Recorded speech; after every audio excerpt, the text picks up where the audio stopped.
ఎవడు విరిగి నలిగిన హృదయం కలిగిన వారు ఉంటాడో వానినే మన దేవుడు లక్ష్య పెడతాడు.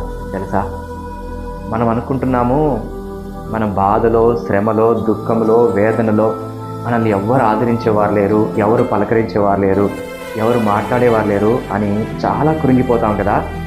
కానీ ఒక విషయం చెప్పునా, సృష్టికర్త అయిన దేవుడు నిన్ను మర్చిపోలేదు. ఆయన విరిగి నలిగిన హృదయాన్ని అలక్ష్యం చేసే దేవుడు కాదు, వారికి ఆసన్నుడు అని రాయబడింది. వారికి సమీపంగా ఉంటాడు. పెట్టుకో.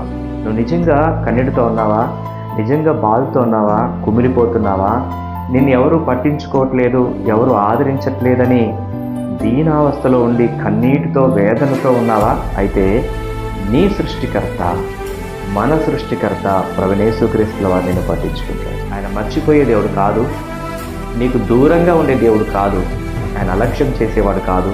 ఆయన నిన్ను చూస్తాడు, నీ దగ్గరికి వస్తాడు.